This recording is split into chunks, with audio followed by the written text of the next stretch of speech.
अस्सलाम वालेकुम प्यारे साथियों। 5 लाख की रकम और अपाहिज बेटी की शादी की है आज की ये सच्ची दास्तान। किस तरह उस लड़की के माँ बाप ने अपनी बेटी की शादी की, जानकर आपको हैरानगी होगी। चलिए बढ़ते हैं आज की इस कहानी की जानिब। उससे पहले गुजारिश करती हूँ, हमारे चैनल सईदा वॉइस को सब्सक्राइब ज़रूर कीजिए और उसके साथ ही बेल आइकन को प्रेस करें और हमारी तमाम वीडियोस को शेयर ज़रूर किया करें, क्योंकि ये सबक आमोज होती हैं।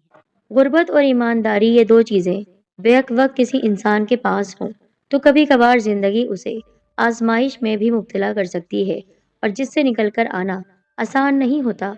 मुझे भी जिंदगी में ऐसी ही एक आजमाइश का सामना करना पड़ा था। उन दिनों में परेशानियों में घिरा हुआ था। बच्चियां जवान हुई, घर बैठी थी, बच्चा बीमार था, मेरी नौकरी छूट चुकी थी और बावजूद कोशिश के मैं कहीं काम तलाश नहीं कर सका था। घर में माँ बाप, बहन भाई या किसी और की जिम्मेदारी नहीं थी, बस एक बीवी और मेरे बच्चे थे जिनकी किफ़ालत और जिम्मेदारी मेरे सर थी। सबसे बड़ी बच्ची 18 साल की थी, उससे छोटी 14 साल की थी, उससे छोटा एक लड़का 12 साल का और उससे छोटा 7 साल का। इंसान की शक्ल सूरत और वजूद तो अल्लाह ताला ही बनाता है और वही उसमें खूबियाँ और खामियाँ पैदा करता है, पर लोग न जाने क्यों उन चीज़ों का कमाल या कसूरवार उसे ही ठहराते हैं जिसमें कोई ऐसी खूबी या खामी हो। मुझे ये कहने में आड़ नहीं कि मेरी बड़ी बेटी की एक टांग में हल्की सी लंगड़ाहट थी और ये मसला बचपन में पोलियो की वजह से हुआ था। अगर ये लंगड़ाहट वाली बात निकाल दी जाए तो अल्लाह ताला ने मेरी चांद जैसी बच्ची को किसी शय से नहीं नवाजा, ये मैं सोच भी नहीं सकता था। हर चीज़ थी उसके पास, इतनी खूबसूरत, खूबसीरत, और मोहल्ले के लोग उसकी तारीफ करते नहीं थकते थे, पर इसके बावजूद उसके लिए जो रिश्ता आता मुस्तरद हो जाता। शुरू शुरू में अच्छे और खुशहाल लोग उसके लिए रिश्ता लेकर आते थे, फिर बाद में आम से और गरीब और गुरबा के रिश्ते आने लगे। गरीबों या गुर्बत पर मुझे एतराज़ नहीं था, मैं खुद गरीब बंदा था, पर वो रिश्ते गुर्बत के साथ साथ दूसरे ऐबों के साथ भी जुड़े हुए थे। कोई चरसी होता, कोई शादीशुदा पहले से होता और जिसकी बीवी मर गई होती, और कोई दूसरी शादी के लिए आ जाता, पर उनमें से कोई एक तो ऐसा होता जो उसे 2 वक्त का खाना, तन ढांपने को कपड़ा और छत का सहारा दे सकता। हमें ज़मानत देता कि वो ये जिम्मेदारी उठाने के काबिल है, पर कोई ऐसी ज़मानत देने को तैयार नहीं था। वो वादे तो करते थे, पर हमारी हल्की फुल्की शराइत मानने को भी तैयार नहीं थे, और बगैर शराइत के सादिया को यूँ ब्याह देना हमें गवारा नहीं था। मैं और मेरी बीवी शाजिया, हम दोनों ही सादिया को बहुत चाहते थे। वो हमें जान से भी ज्यादा अजीज थी और उसके अच्छे नसीब के लिए हम कुछ भी कर सकते थे, और कुछ करना ना सही पर दुआ तो करना हमारे इख्तियार में था, और वो हम कर रहे थे। हर नमाज के बाद वो शायद दुआ की कबूलियत की घड़ी थी कि उस दिन सादिया के लिए एक बहुत ही अच्छा रिश्ता आ गया। लड़का किसी बैंक में मुलाजिम था और अच्छी तनख्वाह ले रहा था। खाते पीते घराने के लोग थे। लड़के ने सादिया की माजूरी को नज़रअंदाज करते हुए पहले ही नज़र में उसे पसंद कर लिया। लड़के के माँ बाप को भी ये रिश्ता पसंद आया था। उन्हें खूबसूरत, नेक, सुलझी हुई और अच्छी तबीयत की लड़की चाहिए थी, और ये सब खूबियाँ सादिया में मौजूद थी। लड़के की माँ ने देखते ही कहा, माशाअल्लाह, बहुत ही प्यारी बच्ची है, नज़र न लगे। क्या हुआ, जो पाँव में थोड़ा सा मसला है, ये कोई इतनी बड़ी बात नहीं। हमें आपकी बच्ची पसंद है और हमें क्या चाहिए। मैं और शाजिया दिल ही दिल में अल्लाह ताला के शुक्रगुजार थे कि उसके घर में देर है, अंधेर नहीं। मैंने कहा, आप लोगों का बड़ापन है, वरना लोग राय को पहाड़ बना देते हैं, और ये बात सच्ची कही आपने। हमारी बच्ची बहुत ही नेक और सुलझी हुई है, यह आप लोगों को कभी किसी शिकायत का मौका नहीं देगी। जी जी इंशाल्लाह। हम दोनों मियाँ बीवी मुस्कुरा दिए। अच्छा भाई, बाकी सब तो ठीक है, ये बताएं बच्ची को जहेज में क्या क्या दे रहे हैं। लड़के की माँ ने कहा तो हम दोनों के दिल की धड़कन अचानक ही रुकने लगी। हम उनकी बात की तह में पहुंच गए थे। ऐसा पहले भी कई बार हुआ था। सादिया को देखने के लिए इसी तरह के अच्छे रिश्ते भी आए थे। उन्होंने भी उसकी माजूरी को नज़रअंदाज करते हुए उसे पसंद कर लिया था, पर यह सिलसिला वहां आकर थम गया जहां जहेज की बात आई थी। यूँ तो हम मियाँ बीवी ने सादिया के लिए जो कुछ हो सका था बना रखा था, पर इतना कुछ देना हमारे बस से बाहर था जिसका लोग तकाजा करते थे। पहले और आज के ज़माने में बहुत फ़र्क आ गया था। लोग इस मामले में बहुत सीधी और साफ बात करने लगे थे। मैंने कहा, बस जी, गरीब बंदे हैं, हमसे जो कुछ हो सका हमने सादिया के लिए जोड़ रखा है, वही दे देंगे। अच्छा, मसलन क्या क्या आप देंगे अपनी बेटी को? मजबूरन हमें बताना पड़ा कि हमने क्या क्या जोड़ रखा है। बस भाई, इतना ही? उनका लहजा अचानक थोड़ा सा बदल गया। भाई, हमारा बेटा हजारों में एक है, अच्छी जॉब करता है, हजारों कमाता है हर माह। अब माशाअल्लाह 10 मरलों का अपना जाती मकान बनवा रहा है। आपको कम से कम इतना तो देना चाहिए कि हमें उस मकान के लिए कोई जरूरत की चीज ना लेनी पड़े। और फिर वो आपकी बेटी का ही घर है, जहाँ वो खुद उन चीजों को इस्तेमाल करेगी। जी जी, आपकी बात दुरुस्त है, पर मैंने कुछ कहना चाहा तो नाजिया ने मेरा हाथ दबा दिया। जी, आप लोग बात पक्की करें, हम अपनी बच्ची को हर चीज देंगे, जो जो आप कहेंगे। मैं बीवी की बात सुनकर हैरान रह गया। देखिए जी, जो जो चीजें आपके पास नहीं है, मैं उनकी लिस्ट आपको दे देती हूँ, उनका बंदोबस्त कर लें। मसलन फ्रीजर, एलईडी, एसी, फर्नीचर का मुकम्मल सामान। समझ गए ना आप लोग? उन्होंने चंद दूसरी चीजों का नाम भी लिया। और हाँ, लड़के को सलामी में एक अदद 125 बाइक भी। क्या आप दे सकेंगे? मेरा और बेगम का सांस सीने में अटका रह गया। नाजिया बमुश्किल बोली, जी जी, हम अपनी सी पूरी कोशिश करेंगे। कोशिश नहीं, बात पक्की हो तो हम भी बात पक्की करेंगे, वरना हमारे बेटे के लिए और भी बहुत से रिश्ते हैं। आपकी बेटी को तो शायद कोई ना मिले, इसको तो बहुत सी लड़कियां मिल सकती हैं। आप हमें कुछ दिनों का वक्त दे दे, हम इधर उधर से कोशिश करते हैं, उम्मीद है कि इतना कुछ कर ही लेंगे। जी, कोई जल्दी नहीं, आप इधर उधर से कोशिश कीजिए, सोचिए, हम एक हफ्ते बाद आएंगे। वो तीनों चले गए और हमें सोचो के भंवर में डुबो गए। उनके जाने के बाद मैंने बेगम से कहा, ये क्या किया तुमने? हम इतनी चीजों का कहाँ से बंदोबस्त करेंगे? अल्लाह मालिक हो जाएगा। जवान बच्ची सर पर बैठी है आपके सामने, कैसे कैसे रिश्ते आते रहते हैं। इतने अरसे बाद इतना अच्छा रिश्ता आया है, कैसे जाने देती? लड़का भी माशाअल्लाह खूबसूरत और कमाने वाला है, और हमारी बच्ची के जोड़ का है। वो सब तो ठीक है, पर बात अब भी वही है कि इन सब चीजों का बंदोबस्त कहाँ से होगा? तुम्हें पता है मेरी नौकरी छूट गई है, 2 वक्त के खाने का भी बमुश्किल बंदोबस्त होता है। और अगर आप बुरा ना माने तो एक बात कहूँ आपसे, उसने धीरे से कहा। वो जो मियाँ साहब है ना, हम उनकी सिफारिश थे, उनके बैंक से 5 लाख का कर्जा ले लेते हैं। मैंने एक बार उनकी बेगम से इस बारे में बात की थी, उन्होंने कहा था कि मियाँ साहब हमें कर्जा दिला देंगे। मैंने एक गहरी सांस लेकर कहा, तुम्हें मालूम है ना शाजिया कि मैं बेरोजगार हूँ और कोई पता नहीं कब नौकरी मिलेगी। हम कर्जे की किस्त कहाँ से भरेंगे? आपसे एक और बात भी कहनी है, अगर आप मान ले तो। वो भी कह दो। वो मियाँ साहब की बेगम है ना, वो कह रही थी अगर मैं उनके यहाँ काम करूँ तो वो 10,000 माहाना तनख्वाह देंगी। अगर आपकी इजाज़त हो तो। काम भी कोई खास नहीं, बस घर की सफाई सुथराई और कपड़े बर्तन धोने का काम है। सुबह 8-9 बजे जाना है और शाम को वापस लौटना है। मेरा दिमाग भग से उड़ गया। देखो शाजिया, अभी मेरे हाथ पैर सलामत है, जब ये टूट जाए तो अपना ये शौक पूरा कर लेना। वो मेरे कदमों में बैठ गई। मुझे मालूम है आप बहुत खुददार हैं, आपकी गैरत को ये गवारा नहीं होगा, पर आप ये भी तो देखें कि जवान बच्ची सर पर बैठी है, माजूर है, उसके लिए इतना अच्छा रिश्ता फिर नहीं आएगा। अगर हम दोनों की कोशिश से उसका फर्ज अदा हो जाए तो उसे एक अच्छा घर मिल जाएगा। दूसरी बच्ची भी जवान है, उसके बारे में भी सोचना है हमें। वक्त तो वैसे भी कट रहा है, इस तरह भी कट जाएगा। 2-3 सालों में सब बिल्कुल ठीक हो जाएगा। मुझे पता था कि अब वो आंसुओं का हथियार इस्तेमाल करेगी, जिसके आगे मैं बेबस हो जाता हूँ। सो उसका मौका आने से पहले ही मैं कमरे से निकला और घर से बाहर चला गया। उसकी बात मानना मुझे किसी तौर पर गवारा नहीं था। मैं बाहर निकलकर बस्ती में आवारागर्दी करता रहा और इस मसले के हल के लिए सोचता रहा। लोगों से उधार लेना बहुत ही दुश्वार था, और फिर इतना ज्यादा कर्जा कोई दे भी नहीं सकता था। अगर 5-10 हजार की बात होती तो बात बन भी सकती थी, मगर यहाँ तो लाखों की बात थी, तब कहीं जाकर बात बनती। रात को मैं सोने के लिए लेटा तो शाजिया मेरे करीब आ गई। मैंने दोपहर को आपसे कुछ पूछा था, आप चले गए। मैंने जवाब नहीं दिया।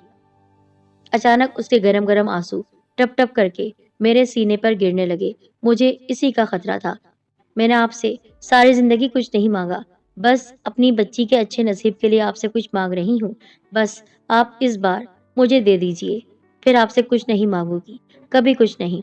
मैंने गहरी सांस ली। मुझे उससे प्यार था, और हद से ज्यादा प्यार था। वो दुनिया की उन हजारों औरतों में से एक थी जो शोहर की खुशी के लिए अपना सुकून तक हराम किए रहती हैं। पिछले 20 वर्षों में शायद ही हमारी लड़ाई हुई हो। हमारी जिंदगी में दुख सुख भी आते रहे और हमने अच्छा बुरा वक्त भी काटा, मगर उसने ना कभी मुझसे कुछ मांगा और ना ही किसी बात का शिकवा किया। और आज वो रोते हुए मुझसे कुछ मांग रही थी। मुझ में हिम्मत ना हुई कि इस बार मैं उसे इनकार करता, میں نے नरमी से उसके आंसू पोंछे। अच्छा, जो दिल चाहे करो, पर ये रोना धोना बंद करो। उसके होठों पर एक धीमी सी मुस्कुराहट आ गई। मैं भी मुस्कुरा दिया। कभी कभी तकदीर इंसान को कैसे कैसे काम के लिए मजबूर कर देती है। मैं खुद काम की तलाश में सुबह से शाम तक भटकता रहा, मगर मुझे हर जगह नाकामी हुई। मगरिब से कुछ देर के बाद मैं वापस घर लौट रहा था। अचानक एक जगह मुझे हैरान होकर ठटक कर रुक जाना पड़ा, क्योंकि मेरे सामने एक स्याह रंग का शॉपर पड़ा हुआ था, जिसमें मेरा अंदाजा था कुछ न कुछ मौजूद है। मेरा ख्याल बिल्कुल दुरुस्त निकला। मैंने शॉपर उठाकर खोला तो उसमें एक रुमाल था जिसमें कोई चीज बंधी हुई थी। मैंने हाथ से छूकर देखा। मेरा दिल धड़कने लगा। शायद उसमें पैसे थे। मैंने तसल्ली के लिए रुमाल खोलकर देखा और मेरा सीना फटने लगा। मेरी सांस रुकने लगी। उसमें सचमुच हजार हजार के नोटों की 5 गड्डियां थीं। वो गालिबन 5 लाख रुपए थे और बिल्कुल नए थे। यूं लगता था जैसे किसी ने वो रकम बैंक से निकलवाई हो। और मैंने एहतियातन इधर उधर देखा। कोई मेरी तरफ देख तो नहीं रहा। मैंने जल्दी से रुमाल बंद किया, शॉपर में डाला और घर की तरफ चल दिया। घर पहुंचकर मैंने शाजिया को दूसरे कमरे में बुलाया और बल्ब की दम तोड़ती रोशनी में शॉपर में से रुमाल निकाला और उसे खोलकर शाजिया के सामने रख दिया। रकम देखते ही वो हैरत से पागल हो गई। ये कहाँ से आया आपके पास? रास्ते में पड़े मिले हैं। रास्ते में पड़े मिले हैं? क्या मतलब? इतनी बड़ी रकम रास्ते में कैसे मिल सकती है? तो क्या मैं झूठ बोल रहा हूँ? मैं उसकी बात से खफा हो गया। मेरा मतलब ये नहीं था, उसने कांपते हुए कहा। मुझे समझ नहीं आ रही, इतनी बड़ी रकम। मुझे लगता है किसी से गलती से गिर गई है। सुबह इधर उधर से पता करके लौटा देंगे। वो अब भी गुमसुम थी और लाशऊरी तौर पर उन रुपयों की गड्डियों को सहला रही थी। अच्छा, गिने तो सही, कितने हैं? हमें क्या, जितने भी हों, हमने कौन सा अपने पास रखना है? फिर भी देखे तो सही। खुद मेरा दिल भी चाह रहा था कि मैं उन रुपयों को तसल्ली से गिनूं। मैंने उन्हें गिना। मेरे अंदाजे के मुताबिक वो पूरे 5 लाख रुपए थे। इतने रुपए एक साथ ना ही मैंने देखे थे और ना ही शाजिया ने। हम दोनों की हालत बहुत ही अजीब हो रही थी। जब मैंने शाजिया को बताया कि कुल रकम कितनी है तो उसकी सांस ऐसी हो गई जैसे अभी रुक जाएगी। मैंने वो रकम रुमाल में बांधी और शॉपर में डालकर उसे थमा दी। जाओ, इसे संदूक में रखकर ताला लगाओ। नाजिया गई और वो रकम संदूक में रखकर ताला लगा दिया। हम दोनों अपनी अपनी चारपाई पर आकर लेट गए। मैंने पूछा, मियाँ जी के घर से हो आई? जी। उसका लहजा बुझा हुआ था। फिर? मियाँ जी ने कहा, पहली बार एक साथ इतनी रकम नहीं मिल सकती। ज्यादा से ज्यादा 50-60 हजार मिल जाएंगे, इससे ज्यादा कुछ नहीं। फिर तुमने क्या कहा? मैंने कहा कि आपसे बात करके बताऊंगी। इतने पैसों में तो सिर्फ 2-3 चीजें ही आ पाएंगी। हमारा मसला तो हल नहीं होगा। तो फिर आप ही बताएं, क्या करें? कल देखते हैं। फिलहाल तो थकन से बुरा हाल है। जी चाहता है आंखें बंद करूं और सो जाऊं। सुबह जल्दी उठना है। जिसकी रकम है उसे तलाश करके वापस करना है। मालूम नहीं वो कितना परेशान हो रहा होगा। लेकिन अभी मैं सो भी नहीं पाया था कि मुझे उसकी आवाज आई। सुनिए, उसने धीरे से कहा, अगर आप बुरा ना माने तो एक बात कहूँ? क्यों ना ये रकम हम खुद रख लें? इससे हमारे सब हालात ठीक हो जाएंगे। मैंने एक गहरी सांस ली और कहा, मालूम नहीं ये किसके पैसे हैं। इस पर हमारा कोई हक नहीं। ये बददियानती होगी। बददियानती कैसी होगी? ये किसी की अमानत थोड़ी है जिसमें हम खयानत कर रहे हैं या किसी से छीन रहे हैं। मैंने अल्लाह ताला से बहुत दुआएं मांगी हैं। मुझे लगता है अल्लाह ताला ने मेरी सुन ली है और इस रकम को हमारी मदद के लिए भेजा है। देखिए, जितने पैसों की जरूरत थी ये ठीक उतने ही है। उसकी आवाज़ थोड़ी बुलंद हुई तो मैंने उसके लबों पर हाथ रख दिया। आहिस्ता बोलो, बच्चे जाग जाएंगे। आप मेरे साथ दूसरे कमरे में आए, उसने चारपाई से उतरते हुए कहा। मैं खामोशी से उठकर दूसरे कमरे में आ गया। वो कमरा बच्चों के कमरे से जरा दूर था। तो फिर क्या ख्याल है आपका? सच पूछो तो मैं भी अभी तक इसी बारे में सोच रहा था, पर मेरा दिल नहीं मान रहा है। मुझे लगता है जैसे ये गलत है। तमाम उम्र हमने बच्चों की रिज़्क़ हलाल से परवरिश की है और अब आप अपने दिल को फिलहाल एक तरफ रखकर दिमाग से सिर्फ सादिया के बारे में सोचें। अल्लाह ताला ने उसका नसीब संवारने का हमें एक मौका दिया है। अगर हमने ये मौका भी गवा दिया तो ऐसा मौका फिर हमें नहीं मिलेगा। बाकी आप खुद समझदार हैं, आपकी मर्जी। आप हालात को मुझसे बेहतर समझ सकते हैं। मैंने एक गहरी सांस ली। शायद शाजिया ने मुझे इस बात के लिए आमादा कर लिया था। अच्छा, मैं तुम्हारी बात मान लेता हूँ, पर जब लोगों ने हमसे उस रकम के बारे में पूछा तो हम क्या कहेंगे? वो एकदम खुश हो गई। हम कौन सा दूसरों से पूछते फिरते हैं जो वो हमसे पूछेंगे? और अगर किसी ने पूछ भी लिया तो कह देंगे हमने 4 पैसे जमा किए थे, वही हैं। ठीक है, जैसे तुम्हारी मर्जी। उसके लबों पर मुस्कुराहट आ गई। मैं भी ये फैसला करके किसी हद तक पुरसुकून हो गया। सच में हमारे हालात बदलने का वक्त आ गया था। इस रकम से सादिया का बेहतरीन जहेज बन सकता था। उसकी अच्छी तरह से शादी हो सकती थी। उस रात हम रात गए तक सादिया के जहेज में देने वाली चीजों के बारे में बात करते रहे। हम सादिया को क्या क्या देंगे। मेरा इरादा था कि मैं सुबह जाकर ना सिर्फ उन चीजों की कीमत मालूम कर आऊंगा, अगर मुनासिब लगा तो कुछ चीजें खरीद भी लाऊंगा। उस रात मुझे और शाजिया को बड़ी अच्छी नींद आई। सुबह में नाश्ता करके इस काम के लिए निकलने ही वाला था। अचानक शाजिया घबराई हुई सी कमरे से बाहर निकली। सुनिए जी, बाजार बाद में जाइएगा, पहले डॉक्टर के पास जाकर वसीम की दवाई ले आए। वो बुखार में तप रहा है। मैंने अंदर जाकर देखा, वो सचमुच में बुखार में जल रहा था। पता नहीं वो रात ही रात कैसे बुखार की लपेट में आ गया। शाम को अच्छा भला तो सोया था। 7 साल वसीम अपने बहन भाइयों में सबसे छोटा था। उसकी हालत देखकर मैं भी परेशान हो गया। मेरे तो हाथ पैर फूल गए। मैंने उसे उठाया और फौरन ही डॉक्टर जाहिद के क्लिनिक की तरफ चल दिया। जब मैं वहां पहुंचा तो 20-21 साल शोएब डॉक्टर जाहिद से किसी मौजू पर बात कर रहा था। वो मेरे घर से जरा ही फासले पर रहता था। जी, आपके कहने पर हमने उन्हें नींद की गोलियां खिला दी थी, पर वो अभी तक नहीं उठे। आप अगर एक नज़र चलकर देख लेते हैं तो। परेशानी की कोई बात नहीं, बस उन्हें सुकून से सोने दें। जब तक वो सोते रहें, नींद पूरी होते ही वो खुद बेदार हो जाएंगे। क्या हुआ भाई, आपके वालिद साहब को क्या हुआ? जवाब डॉक्टर जाहिद ने दिया, कुछ नहीं, बस कल जरा दिल की तकलीफ हो गई थी, सदमे की वजह से। सदमे की वजह से? जी हाँ। इस बार शोएब ने कहा, कल छोटे भाई का ऑपरेशन है। अब्बू जी ने गांव वाला मकान बेचकर ऑपरेशन के लिए 5 लाख रुपए जमा किए थे। कल हम वो रकम बाइक पर ला रहे थे कि अब्बू जी से वो रकम रास्ते में कहीं गिर गई। हम वापस भागे, इधर उधर से मालूम किया, पर रकम नहीं मिली। रकम तो हाथ का मैल है, चली जाती ज्यादा दुख नहीं होता, पर कल भाई का ऑपरेशन होना है और इतनी जल्दी रकम का बंदोबस्त करना मुमकिन नहीं है। इसी सदमे से अब्बू जी कल बेहोश हो गए। होश में आए तो बहुत बहकी बहकी बातें कर रहे थे और फिर डॉक्टर जाहिद ने उनको इंजेक्शन लगा दिया। बस इसी सिलसिले में इनके पास आया हूँ। फिर वो डॉक्टर जाहिद से मुखातिब हुआ, अच्छा भाई, जरा फुर्सत निकाल कर एक नज़र अब्बू जी को देख लीजिए। आप फिक्र न करें, मैं आता हूँ। मुझे समझने में देर न लगी कि मुझे जो रकम मिली है वो उन्हीं की है। अचानक मेरी कैफियत एक बार फिर रात जैसी हो गई। कुछ समझ में नहीं आ रहा था क्या करूं, पर थोड़ी देर के बाद ही इस कशमकश का खात्मा हुआ। मैं ये फैसला करने में कामयाब हो गया कि मुझे क्या करना है। मैं वसीम की दवाई लेकर घर आया, उसे कमरे में लिटाया, शाजिया को कुछ बताए बगैर घर से बाहर निकल आया। मेरे कदम चाचा अब्बास के घर की तरफ उठ रहे थे। जब मैं वहां पहुंचा तो वो नींद से बेदार हो चुके थे। वो सच में बहुत कमजोर दिखाई दे रहे थे। उनकी हालत उजड़ चुकी थी, आंखें अंदर को धंस गई थी। मैंने दुआ सलाम के बाद अपने हाथ में लिया हुआ शॉपर खोला और उसमें रखा हुआ रुमाल निकालकर उनके सामने रख दिया। रुमाल पर नजर पड़ते ही वो चौंक गए। फिर इससे पहले कि वो कुछ कहते या पूछते, मैंने कहा, ये रकम मुझे कल रात रास्ते में मिली थी, मैं उठाकर घर ले गया। आज डॉक्टर जाहिद के क्लिनिक पर शोएब भाई से पता चला कि ये रकम आपकी है, तो देने चला आया। गिन लीजिए, 1 रुपया भी कम नहीं है। उनकी हालत अचानक ही गैर होने लगी। उस वक्त शोएब भी वहां मौजूद था। उसने जल्दी से रुमाल खोलकर देखा। उसमें हजार हजार के नोटों की 5 गड्डियां मौजूद थीं। चाचा अब्बास की आंखों से आंसू ही बह रहे थे, लेकिन वो दर्द के आंसू थे और खुशी के भी। वहीद पुत्र, आपका ये एहसान कभी नहीं भूलेंगे हम। आपने जिस तरह हमारी मदद की। चाचा जी, मैंने कोई एहसान नहीं किया, ये रकम आपकी थी, आपको लौटा दी, मुझे सुकून मिल गया। अच्छा, चलता हूँ, अल्लाह की अमान। वहीद भाई, कोई चाय पानी? नहीं भाई, अल्लाह बहुत दे, जीते रहो पुत्र, अल्लाह सलामत रखे, चाचा अब्बास ने भीगे हुए लहजे में कहा।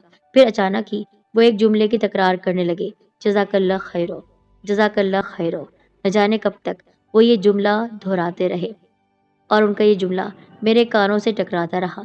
मेरा रात का फैसला गलत था। अल्लाह ने मुझे उस फैसले पर अमल करने से रोक दिया था। मैं वहां से बाहर निकला ही था, अचानक मुझे रास्ते में एक साहब मिल गए। वही सलीम साहब, मैं जिनकी दुकान में काम करता था। उन्होंने दुआ सलाम के बाद पूछा, वहीद भाई, कहाँ गुम हो गए? आजकल कहीं दिखाई नहीं देते। कहीं नहीं, बस यहीं हूँ। काम वगैरह क्या कर रहे हो? कुछ नहीं, फारिग हूँ। तो मेरे पास आ जाओ, उसी शॉप पर। मैं पहले ही कह चुका हूँ, जो काम आप मुझसे लेना चाहते हैं वो मेरे बस का नहीं, मैं वो काम नहीं कर सकता। वो धीरे से मुस्कुराए, भाई आप जीत गए, मैं हार गया। اور دوسرا یہ کہ میں وہ کام شاپ سے ختم کر چکا ہوں، یعنی وہ گندی سیریز بیچتے تھے اور وہ واہیات موویز تمام لڑکے دیکھتے تھے، اسی وجہ سے میں نے وہ کام چھوڑ دیا تھا۔ مجھے نہیں پسند تھا کہ کوئی گناہ کا کام میرے ہاتھوں سے ہو۔ وہ کہنے لگے، اب میں راہ راست پر آ چکا ہوں۔ میں سارے راستے الجھا سا رہا کہ شازیہ کو اصل بات کیسے بتاؤں، اس نے کیسے کیسے خواب دیکھ رکھے ہوں گے۔ اور میں گھر میں داخل ہوا تو میرے دونوں ہاتھ خالی تھے۔ شازیہ بھاگ کر میرے قریب آ گئی اور رکی۔ سعدیہ کا سامان لے آیا آپ؟ نہیں۔ کیوں؟ وہ رقم جیسے مجھے ملی تھی اسی طرح گم ہو گئی۔ میری بات سن کر وہ مجھے حیرت سے تکنے لگی۔ اس سے پہلے کہ وہ مجھ سے سوال کرتی، میں نے اپنے قدم اندر کی طرف بڑھا دیے۔ رات کو ہم سونے کے لیے لیٹے تو شازیہ نے کہا، سچ سچ بتائیں، اس رقم کا کیا کیا آپ نے؟ بتایا تو تھا، گم ہو گئی مجھ سے۔ میں نے مسکراتے ہوئے کہا، آپ کوئی بچے ہیں جو آپ سے گم ہو گئی؟ وہ خفا ہو گئی۔ میں نے ایک گہری سانس لیتے ہوئے اسے ساری بات بتا دی۔ کیا ٹھیک نہیں کیا میں نے؟ بالکل ٹھیک کیا آپ نے۔ آپ کی جگہ میں ہوتی تو ایسا ہی کرتی۔ اللہ کرم کرے گا، وہی کرم کرنے والا ہے، وہی ہماری بچی کے نصیب اچھے کرے گا۔ اور پھر ہوا بھی یہی۔ اللہ تعالیٰ نے کچھ ہی دنوں میں سعدیہ کے نصیب اچھے کر دیے۔ جو لوگ کچھ دن پہلے سعدیہ کا رشتہ دیکھنے آئے تھے وہ اپنی شرائط رکھ کر چلے گئے۔ وہ 2 دن بعد دوبارہ آئے، پر جب ہم نے انہیں بتایا کہ ہم اپنی اوقات سے زیادہ نہیں دے سکتے تو وہ اس رشتے سے انکار کر کے چلے گئے۔ ہم دونوں میاں بیوی اداس ہو گئے، پر اللہ تعالیٰ کو ہماری اداسی منظور نہیں تھی، کیونکہ 2 دن کے بعد وہی لوگ ایک بار پھر ہمارے گھر میں تھے، بغیر کسی شرط کے سعدیہ کا رشتہ طے کرنے کے لیے۔ اور اس کے لیے انہیں ان کے بیٹے سہیل نے مجبور کیا تھا۔ اسے پہلی نظر میں ہی سعدیہ پسند آ گئی تھی اور وہ بغیر کسی شرط کے اسے اپنانے کو تیار تھا۔ وہی اپنے ماں باپ کو رضامند کر کے لے گیا تھا۔ کچھ دن کے بعد ہم نے سعدیہ کی سادگی سے شادی کر دی۔ آج وہ اپنے گھر میں اپنے شوہر اور 2 بچوں کے ساتھ بہت خوش ہے۔ اس کی ساس اور سسر بھی ان کے بیٹے کا فیصلہ غلط نہیں ہے یہی سمجھتے ہیں۔ میں اور شازیہ بھی بہت خوش ہیں۔ اللہ تعالیٰ نے ہم پر خصوصی کرم کیا ہے۔ آج میرا اپنا کام ہے۔ سلیم صاحب والی وہ دکان اب میری ہے۔ وہ دیار غیر جانے لگے تو اپنی دکان مجھے فروخت کر گئے۔ میں نے ان کے پیسے جلد ہی جمع کر کے ان کے بینک اکاؤنٹ میں جمع کرا دیے۔ مجھے خیال آتا ہے کہ میرے حالات اچانک ہی کیسے بدل گئے۔ کیا میرے نصیب میں ایسا ہی یا پھر اللہ تعالیٰ نے کسی نیکی کا صلہ دیا ہے؟ یہ خیال آتا ہے تو میرا ذہن اچانک ہی چاچا عباس کی طرف چلا جاتا ہے، جو انہوں نے میری ایمانداری کا صلہ مجھے دعاؤں میں دیا تھا۔ جزاک اللہ خیر، جزاک اللہ خیر۔ اور مجھے خیال آتا ہے یقیناً یہ ان کی دعاؤں کا ہی اثر ہے جو اللہ تعالیٰ نے مجھے خیر کی جزا سے اس طرح نوازا۔